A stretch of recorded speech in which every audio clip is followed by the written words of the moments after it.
രാമായ രാമഭദ്രായ രാമചന്ദ്രായ വേധസേ രഘുനാഥായ നാഥായ സീതായ പതയേ നമഃ. എല്ലാവർക്കും എൻ്റെ വിനീതമായ പ്രണാമം. നമ്മൾ കഴിഞ്ഞ ദിവസം ഗുഹനോട് ലക്ഷ്മണൻ പറഞ്ഞ വാക്കുകളാണ് ശ്രവിച്ചത്. ഇങ്ങനെ ഈ കാണുന്നതെല്ലാം വെറും മിഥ്യയാണ്, മായയാണ് എന്ന് ഭാവന ചെയ്യുന്നത് കൊണ്ട്, ഓർക്കുന്നത് കൊണ്ടാണ് അറിവുള്ളവർ സുഖദുഃഖങ്ങളെ അതിക്രമിക്കുന്നത് എന്ന് പറഞ്ഞ് നിർത്തുകയാണ്. ആര്? ലക്ഷ്മണൻ. ഇത്തം ഗുഹനും സുമിത്രാത്മജനുമായി വൃത്താന്തഭേദം പറഞ്ഞു നിൽക്കുന്നേരം മിത്രനുദിച്ചിതു സത്വരം രാഘവൻ നിത്യകർമ്മങ്ങളും ചെയ്തരുളി ചെയ്തു. ഇങ്ങനെ ഇവർ ഈ കാര്യം പറഞ്ഞുകൊണ്ടിരിക്കുമ്പോൾ രാത്രി മുഴുവൻ ഉറക്കമില്ല. കാരണം രാമനും സീതയും കിടന്നുറങ്ങുമ്പോൾ അവർക്ക് സംരക്ഷണം നൽകാനാണ് ലക്ഷ്മണൻ കൂടെ വനത്തിലേക്ക് വന്നത്. അപ്പോൾ ഉറങ്ങിയാൽ പറ്റില്ല. അങ്ങനെ ഉറങ്ങാതിരിക്കാനും ഗുഹന്റെ മനോവിഷമം തീർക്കാനും വേണ്ടിയാണ് ഇങ്ങനെ സംസാരിച്ചുകൊണ്ടിരുന്നത്. ഇവര് സംസാരിച്ചു കൊണ്ടിരിക്കുമ്പോൾ മറ്റു കാര്യങ്ങളും ഒക്കെ പറഞ്ഞ് അങ്ങനെ കഴിഞ്ഞപ്പോ മിത്രനുദിച്ചിതു, സൂര്യൻ ഉദിച്ചു. രാഘവനും എഴുന്നേറ്റു, തന്റെ നിത്യകർമ്മങ്ങളൊക്കെ ചെയ്ത് അരുളി ചെയ്തു. ഗുഹനെ നോക്കി പറഞ്ഞു. എന്തായിരിക്കും പറഞ്ഞത്? തോണി കൊണ്ടുവരിക, തോണി വഞ്ചിയുമായിട്ട് വരൂ, നമുക്ക് അക്കരെ പോകണം എന്ന് പറഞ്ഞു. അതോടുകൂടെ ആ ഭാഗം അവസാനിക്കുകയാണ്. ഇനി നമുക്ക് വായിക്കേണ്ടത് രാമൻ വാൽമീകിയുടെ ആശ്രമത്തിൽ പ്രവേശിക്കുന്ന രംഗമാണ്. വാൽമീകി മഹർഷിയുമായിട്ടുള്ള സമാഗമം, അതാണ് വായിക്കേണ്ടത്. വാൽമീകി ആശ്രമത്തിൽ എത്തിയ രാമനെ വാൽമീകി മഹർഷി ഗാഠം പുണർന്നു.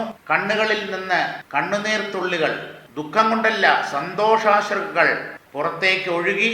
സാക്ഷാത് ഭഗവാൻ തന്റെ പർണശാലയിൽ ആഗതനായിരിക്കുന്നു. ശ്രീരാമനെ പുണർന്നു. ആര്? വാൽമീകി മഹർഷി. എന്താ പറയുന്നത്? നാരായണം പരമാനന്ദ വിഗ്രഹം കാരുണ്യപീയൂഷ സാഗരം മാനുഷം പൂജയിത്വാ ജഗത് പൂജ്യം ജഗന്മയം രാജീവലോചനം രാജേന്ദ്രശേഖരം. കാരുണ്യ അമൃതത്തിന്റെ സാഗരമാണ് നാരായണൻ. പരമാനന്ദ സ്വരൂപൻ മനുഷ്യരൂപത്തിലെത്തിയിരിക്കുന്നു. ആ മനുഷ്യരൂപം ധരിച്ച മഹാവിഷ്ണുവിനെ വാൽമീകി അർഘ്യപാദ്യാദികൾ കൊണ്ട് സത്കരിച്ചു. എങ്ങനെയുള്ള രാമൻ? ജഗത് പൂജ്യൻ. ത്രിലോകങ്ങളിലുള്ളവർക്കും പൂജനീയനാണ് രാമൻ. പ്രപഞ്ചമായി കാണപ്പെടുന്നത് രാമനാണ്. രാജീവലോചനനാണ്. ചക്രവർത്തിമാരിൽ ശ്രേഷ്ഠനുമാണ്. ക്ഷത്രിയ വംശത്തിലാണ് ജന്മം. അങ്ങനെയുള്ള രാമനെ ആശ്ലേഷിച്ചിട്ട് ഭക്തി പൂണ്ടർഘ്യപാദ്യാദികൾ കൊണ്ടഥ മുക്തിപ്രദാനായ നാഥനോ സാദരം പക്വ മധുര മധുഫല മൂലങ്ങൾ ഒക്കെ നിവേദിച്ചു ഭോജനാർത്ഥം മുതാ. വളരെ ഭക്തിയോടുകൂടി അർഘ്യം, പാദ്യം, ഇതൊക്കെ അതിഥികളെ സത്കരിക്കാനുള്ള ആചാരക്രമങ്ങളാണ്. കാല് കഴുകാൻ വെള്ളം കൊടുക്കുക, ക്ഷീണം മാറ്റാനായി കുടിക്കാൻ ജലം കൊടുക്കുക, കഴിക്കാൻ ഭക്ഷണങ്ങൾ. കാട്ടിൽ എന്താണ്? ഒരു മുനിയുടെ ആശ്രമത്തിൽ എന്താണ് കിട്ടുക? കാട്ടിൽ നിന്ന് കിട്ടുന്ന കനികളും കിഴങ്ങുകളും, ഇതൊക്കെയല്ലേ ഉള്ളൂ. പഴുത്ത പഴങ്ങൾ, ഇതൊക്കെ ഉള്ളൂ. വളരെ ഭക്തിയോടുകൂടി അർഘ്യപാദ്യാദികളൊക്കെ നൽകി മുക്തി നൽകാൻ കഴിവുള്ള നാഥന് ശ്രീരാമന് പക്വ മധുര മധുഫല മൂലങ്ങൾ, എന്തൊക്കെയാ നേദിച്ചത്, കഴിക്കാനായിട്ട് നൽകിയത്? കനിഞ്ഞു പഴുത്ത പഴങ്ങൾ. മരത്തിൽ തന്നെ ഇരുന്ന് പഴുത്ത പഴങ്ങൾക്കാണ് സ്വാദ് കൂടുതൽ. അണ്ണാറക്കണ്ണനും മറ്റ് പക്ഷികളുമൊക്കെ കടിച്ച് നശിപ്പിച്ചു കളയും. അവയുടെ കടിയൊന്നും ഏൽക്കാതെ മരത്തിൽ തന്നെ ഇരുന്ന് പഴുത്ത പഴങ്ങൾക്കാണ്, പറിച്ചു വെച്ച് പഴുപ്പിക്കുന്ന പഴങ്ങളെക്കാൾ സ്വാദ് കൂടുക. പക്വവും മധുരവുമായ ഫലങ്ങളെയും അതുപോലെ മൂലങ്ങൾ, കിഴങ്ങുകൾ, പിന്നെ കാട്ടില് തേൻ കിട്ടും. ആ തേൻ, ഇതൊക്കെ നിവേദിച്ചു. ഭക്തിയോടുകൂടെ ശ്രീരാമന്റെ മുമ്പിൽ കൊണ്ടുവന്ന് വെച്ചു. ആര്? വാൽമീകി മഹർഷി. എന്തിന്? ഭോജനാർത്ഥം. ഭഗവാന്റെ വിശപ്പ് മാറാൻ, അദ്ദേഹത്തിന് കഴിക്കാനായി സന്തോഷത്തോടുകൂടെ ഈ പറഞ്ഞവയെല്ലാം കൊണ്ടുവച്ചു. ഭുക്വാ പരിശ്രമം തീർത്തു രഘുവരൻ നത്വാ മുനീവരൻ തന്നോടരുൾ ചെയ്തു. അതൊക്കെ വേണ്ടുവോളം ഭുജിച്ചു ശ്രീരാമൻ. ക്ഷീണമൊക്കെ തീർത്ത് ആ രഘുവരൻ വാൽമീകി മഹർഷിയെ നമിച്ചിട്ട് ഇങ്ങനെ അരുളി ചെയ്തു, പറഞ്ഞു. മഹാത്മാക്കളുടെ വാക്കുകൾ അദ്ദേഹം സംസാരിച്ചു, പറഞ്ഞു എന്നല്ല പറയുക. അരുളി ചെയ്തു എന്നാണ്. എന്തു പറഞ്ഞു? താതാജ്ഞയാവനത്തിനു പുറപ്പെട്ടു സോദരനോടും ജനകാത്മജയോടും ഹേതുവോ ഞാൻ പറയണമെന്നില്ലല്ലോ, വേദാന്തിനാം ഭവതാം അറിയാമല്ലോ. അച്ഛന്റെ ആജ്ഞ കൊണ്ടാണ് ഞാൻ കാട്ടിലേക്ക് പുറപ്പെട്ടത്. സഹോദരനോടും സീതയോടും കൂടെയാണ് ഞാൻ വന്നിരിക്കുന്നത്. എന്തിന് കാട്ടിൽ വന്നു എന്നുള്ള കാരണം ഞാൻ പറയേണ്ടല്ലോ, പറയാതെ തന്നെ അങ്ങേക്കറിയാമല്ലോ. ഹേതുവോ ഞാൻ പറയണമെന്നില്ലല്ലോ, അങ്ങെല്ലാം അറിയുന്നു, സർവജ്ഞനാണങ്ങ്. കൈകേയി മാതാവ് 2 വരം ചോദിച്ചു. അച്ഛൻ നൽകാൻ നിർബന്ധിതനായി. അങ്ങനെയാണ് ഞാൻ കാട്ടിലേക്ക് പുറപ്പെട്ടത്. വേദാന്തിനാം ഭവതാം അറിയാമല്ലോ. വേദാന്തത്തെ നല്ല പോലെ മനസ്സിലാക്കിയ മഹാജ്ഞാനിയായ അങ്ങേക്ക് ഞാൻ കാട്ടിലേക്ക് വന്നതിന്റെ കാരണം അറിയാവുന്നതാണല്ലോ, അതുകൊണ്ട് ഞാൻ പറയുന്നില്ല. യാതൊരിടത്തു സുഖേന വസിക്കാവൂ സീതയോടും കൂടി എന്നരുൾ ചെയ്യണം, ഇദ്ദിക്കിലൊട്ടുകാലം വസിച്ചിടുവാൻ ചിത്തേ പെരികയുണ്ടാശ. മഹാമുനെ, കാടാണല്ലോ, അപ്പോ വലിയ പരിചയമൊന്നുമില്ല. എവിടെയാണ് സുഖമായി കഴിയാൻ പറ്റുക? വന്യമൃഗങ്ങളുടെ ആക്രമണമൊന്നും ഇല്ലാതിരിക്കണം, രാക്ഷസന്മാരാരും വന്ന് ഉപദ്രവിക്കാതിരിക്കണം. അതൊക്കെ ഈ വാൽമീകി മഹർഷിയോട് ചോദിച്ചാൽ അറിയാൻ പറ്റും എന്ന പ്രതീക്ഷയോട് കൂടിയാണ് ചോദിക്കുന്നത്.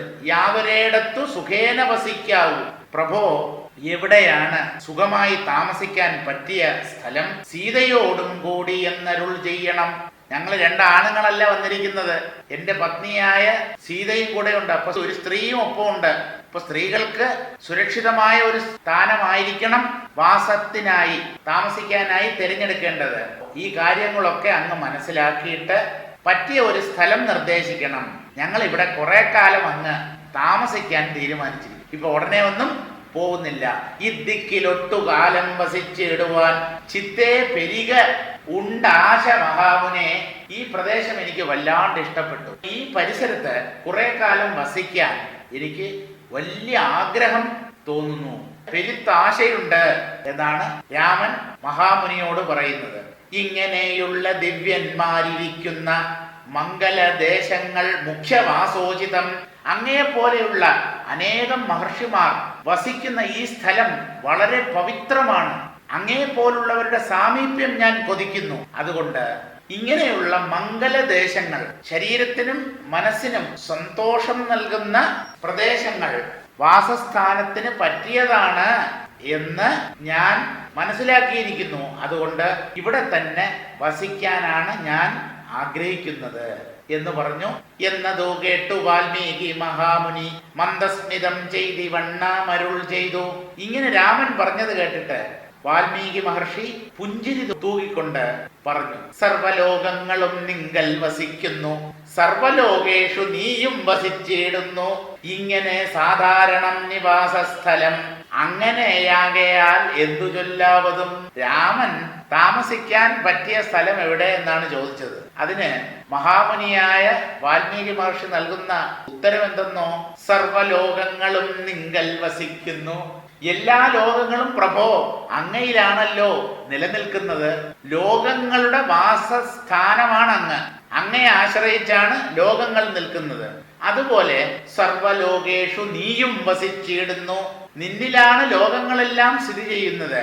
നീയും അല്ലെങ്കിൽ രാമചന്ദ്രനായ അങ്ങും ഈ ലോകങ്ങളിലെല്ലാം വസിക്കുന്നു. ഇപ്പൊ ഏതിൽ ഏതാണ് വസിക്കുന്നത്? പ്രപഞ്ചത്തിൽ ദൈവമോ ദൈവത്തിൽ പ്രപഞ്ചമോ? രണ്ടും ശരിയാ. എന്തുകൊണ്ടെന്നോ, പ്രപഞ്ചം ഈശ്വരനിൽ നിന്ന് ഭിന്നമല്ല. സ്വർണത്തിലാണോ ആഭരണം, അല്ലെങ്കിൽ ആഭരണത്തിലാണോ സ്വർണം? ആഭരണങ്ങൾ രൂപപ്പെടുന്നത് സ്വർണം എന്ന ലോഹത്തിലാണല്ലോ. സ്വർണമില്ലാതെ ആഭരണങ്ങൾ ഉണ്ടാക്കാൻ വയ്യ. അപ്പൊ സ്വർണത്തിലാണ് ആഭരണങ്ങളുടെ നിലനിൽപ്പ് എന്ന് വേണം പറയാൻ. ഇനി ഈ ആഭരണങ്ങളിലുള്ളത് എന്താ? സ്വർണം. അപ്പോ ആഭരണത്തിൽ സ്വർണമുണ്ട്, സ്വർണത്തിൽ ആഭരണമുണ്ട്. രണ്ടും ശരിയാണോ? രണ്ടും ശരിയാണ്. എന്താണ്? ആഭരണം സ്വർണം തന്നെ. ആഭരണം എന്നൊന്ന് വേറിട്ടില്ല. സ്വർണം തന്നെയാണ് ആഭരണമായി തീർന്നിരിക്കുന്നത്. ഇതുപോലെ ഹേ രാമചന്ദ്രപ്രഭോ, അങ്ങയിലാണ് ലോകങ്ങൾ സ്ഥിതി ചെയ്യുന്നത്. അങ്ങ് ലോകങ്ങളിലും കുടികൊള്ളുന്നു. ഇങ്ങനെ സാധാരണം നിവാസസ്ഥലം അങ്ങനെയാകയാൽ എന്തു ചൊല്ലാവതും. അങ്ങയുടെ വാസസ്ഥാനമാണ് ഈ പ്രപഞ്ചം. അങ്ങിനി വസിക്കാനായിട്ട് ഒരു സ്ഥലം എന്തിനാണ് അന്വേഷിക്കുന്നത്? ഈ പ്രപഞ്ചത്തിൽ മുഴുവൻ നിറഞ്ഞ് വിളങ്ങുന്നത് അങ്ങാണല്ലോ. അങ്ങയിലാണല്ലോ ഈ പ്രപഞ്ചവും നിലനിൽക്കുന്നത്. ഈ നിവാസസ്ഥാനം അങ്ങ് അന്വേഷിക്കുന്നത് എനിക്ക് വിചിത്രമായി തോന്നുന്നു. ഞാൻ എന്തു പറയാനാണ്? എന്തു ചൊല്ലാവതും ഞാൻ എന്തു പറയാൻ? അങ്ങേക്ക് താമസിക്കാൻ പറ്റിയ ഒരു സ്ഥലം ഞാൻ എവിടെ കാണിച്ചു തരാൻ? എന്തുകൊണ്ട്? ഞാൻ ഏതെങ്കിലും ഒരു പ്രത്യേക സ്ഥലം കാണിച്ചു തന്നാൽ അങ്ങ് സർവ്വവ്യാപി ആയതുകൊണ്ട് നേരത്തെ തന്നെ അങ്ങ് അവിടെ സ്ഥാനം പിടിച്ചിട്ടുണ്ട്. അങ്ങ് നേരത്തെ തന്നെ സ്ഥിതി ചെയ്യുന്ന ഒരു സ്ഥാനത്തെ ഞാൻ അങ്ങേക്ക് കാണിച്ചു തരേണ്ട കാര്യമുണ്ടോ? അതുകൊണ്ട് വിചിത്രമാണ് അങ്ങയുടെ ചോദ്യം. ഞാൻ എവിടെയാണ് വസിക്കുക? എനിക്കൊരു സ്ഥലം കാണിച്ചു തരൂ എന്നുള്ള ചോദ്യം. സീതാസഹിതനായി വാഴുവാൻ ഇന്നൊരു ദേശം വിശേഷേണ ചോദിക്കുക കാരണം. എന്നാലും അങ്ങയുടെ ചോദ്യത്തിന് മറുപടി പറയണമല്ലോ, അതാണല്ലോ മര്യാദ. സീതയോടുകൂടെ താമസിക്കാൻ, വാഴാൻ ഒരു ദേശം വിശേഷമായി പ്രത്യേകമായി അങ്ങ് ചോദിച്ചതുകൊണ്ട് ഞാൻ അങ്ങനെയുള്ള ഒരു സ്ഥാനം നിർദ്ദേശിക്കാം. സൗഖ്യേനത്തെ വസിപ്പാനുള്ള മന്ദിരം ആഖ്യാവിശേഷേണ ചൊല്ലുന്നതുണ്ടു ഞാൻ. അങ്ങേക്ക് സുഖമായി കഴിയാനുള്ള ഒരു വീട് അല്ലെങ്കിൽ വസതി ഞാൻ പ്രത്യേകമായി കണ്ടുവച്ചിട്ടുണ്ട്. അത് ഞാൻ അങ്ങയോട് പറയാം. അങ്ങ് താമസിക്കാനുള്ള സ്ഥലമാണല്ലോ ചോദിച്ചത്. എവിടെയാണ് ഞാൻ വസിക്കേണ്ടത് എന്നായിരുന്നല്ലോ അങ്ങയുടെ ചോദ്യം. വിശേഷപ്പെട്ട ഒരു സ്ഥലം അങ്ങേക്ക് താമസിക്കാനായി ഞാൻ കണ്ടുവച്ചിട്ടുണ്ട്. ഞാനത് അങ്ങേക്ക് പറഞ്ഞു തരാം. എന്തായിരിക്കും വാൽമീകി മഹർഷി പറയുക? കേട്ടോളൂ. സന്തുഷ്ടരായി സമാദൃഷ്ടികളായി ബഹു ജന്തുക്കളിൽ ദ്വേഷഹീനമതികളായി ശാന്തരായി നിന്നെ ഭജിപ്പവർ തമ്മുടെ സ്വാന്തം നിനക്കു സുഖവാസമന്ദിരം. അങ്ങേക്ക് സുഖമായിട്ട് കഴിയാൻ പറ്റിയ ഒരു സ്ഥലം ഞാൻ പറയാം. അത് പുറമേ ഉള്ള ഒരു സ്ഥലമല്ല, ഈ കാട്ടിലുള്ള ഒരു സ്ഥലമൊന്നുമല്ല, നാട്ടിലുള്ളതുമല്ല ആ സ്ഥാനം. പിന്നെ എന്താ അത്? സന്തുഷ്ടരായി സമദൃഷ്ടികളായി ബഹുജന്തുക്കളിൽ ദ്വേഷഹീനമതികളായി വളരെ സന്തോഷത്തോടുകൂടി സമദൃഷ്ടികളായിട്ട് എല്ലാ ജീവികളിലും ദ്വേഷമില്ലാതെ എല്ലാ ജീവികളെയും ഒരുപോലെ സ്നേഹിക്കുന്നവരായി ശാന്തരായി നിന്നെ ഭജിക്കുന്നവരുടെ ഹൃദയം തന്നെയാണ് നിനക്ക് വസിക്കാൻ പറ്റിയ സ്ഥലം. എത്ര ഭംഗിയായി ഈശ്വരന് വാസസ്ഥാനത്തെ കാണിച്ചു കൊടുക്കുന്നു ഈ മഹാമുനി എന്ന് നോക്കൂ. അത്ഭുതം എന്നല്ലേ പറയേണ്ടത്? അങ്ങയുടെ ഭക്തന്മാരുടെ ഹൃദയം തന്നെയാണ് അങ്ങേക്ക് പറ്റിയ വാസസ്ഥലം. അവിടെ അങ്ങേക്ക് സുഖമായി താമസിക്കാം. ഭക്തന്മാരുടെ സ്വാന്തം ഹൃദയം, മനസ്സാണ് നിനക്ക് സുഖവാസ മന്ദിരം. അവിടെ പവിത്രമായ ഒരു അന്തരീക്ഷം അങ്ങേക്ക് കിട്ടും. ഒരു ശല്യവും ഇല്ല. ആ ഭക്ത ഹൃദയങ്ങളിൽ വസിച്ചുകൊള്ളുക ഭഗവാനെ. നിത്യധർമാധർമ്മമെല്ലാം ഉപേക്ഷിച്ച് ഭക്ത്യാ ഭവാനെ ഭജിക്കുന്നവരുടെ ചിത്ത സരോജം ഭവാൻ ഇരുന്നേടുവാൻ ഉത്തമമായി വിളങ്ങിയിടുന്ന മന്ദിരം.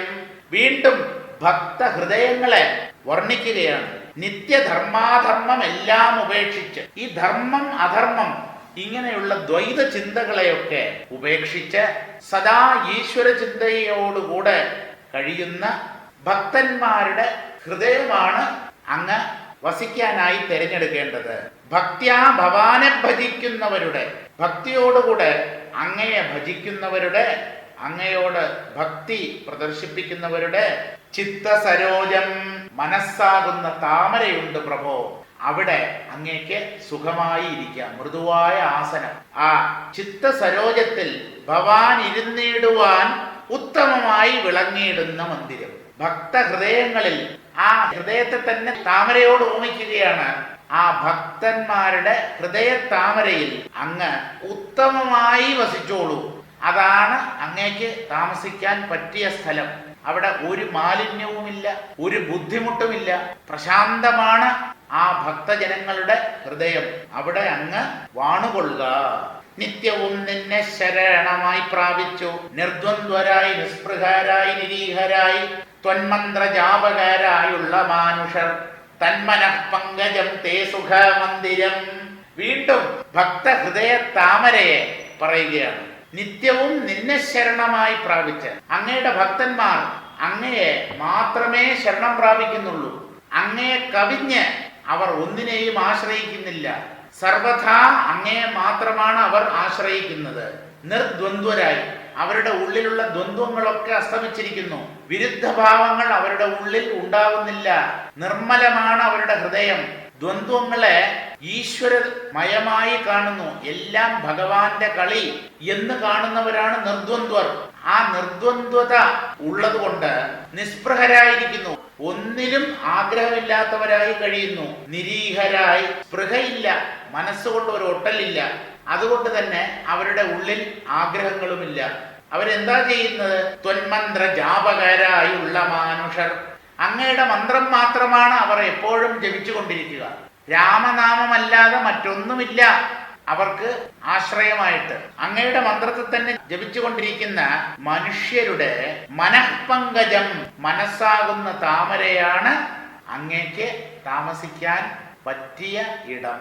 തന്മനഃപങ്കജം തേ സുഖമന്ദിരം. ശാന്തന്മാരായി നിരഹങ്കാരികളുമായി, ശാന്തരാഗദ്വേഷ മാനസന്മാരുമായി, ലോഷ്ടാശ്മ കാഞ്ചന തുല്യമതികളാം ശ്രേഷ്ഠമതികൾ മനസ്തവ മന്ദിരം. വളരെ ശാന്തരാണ് ഭക്തന്മാർ. ഈശ്വര ഭക്തന്മാർക്ക് മാത്രമേ മനഃശാന്തിയുള്ളൂ എന്ന് പറയാതെ പറയുകയാണ്. നിരഹങ്കാരികളുമായി, അഹങ്കാരം അല്പം പോലും ഈ ഭക്തന്മാരുടെ ഉള്ളിൽ ഇല്ല.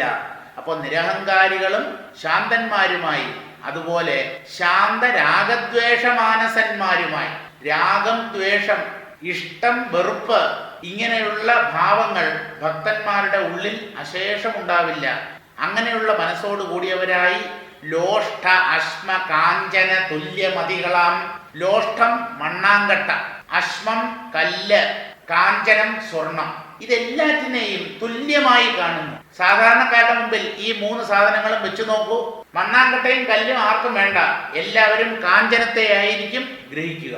ഇവിടെ എല്ലാം ഭഗവത് സ്വരൂപമായതുകൊണ്ട് ഒന്നിലും ഒരു പ്രത്യേക താല്പര്യമോ ഇഷ്ടമോ ഭക്തന്മാർക്ക് തോന്നുന്നില്ല. അതുകൊണ്ട് അവരുടെ കാഴ്ചപ്പാടിൽ മണ്ണാങ്കട്ടയും കല്ലും സ്വർണവും തുല്യം. അങ്ങനെയുള്ള ശ്രേഷ്ഠമതികൾ, നിർമ്മലമായ പവിത്രമായ ബുദ്ധിയുള്ള ഭക്തന്മാരുടെ മനസ്സാണ് തവ മന്ദിരം, അങ്ങയുടെ വീട്, അങ്ങേക്ക് താമസിക്കാൻ പറ്റിയ സ്ഥലം. വാൽമീകി മഹർഷി തുടർന്ന് പറയുകയാണ്. ആ ഭാഗം നമുക്ക് നാളെ വായിക്കാം.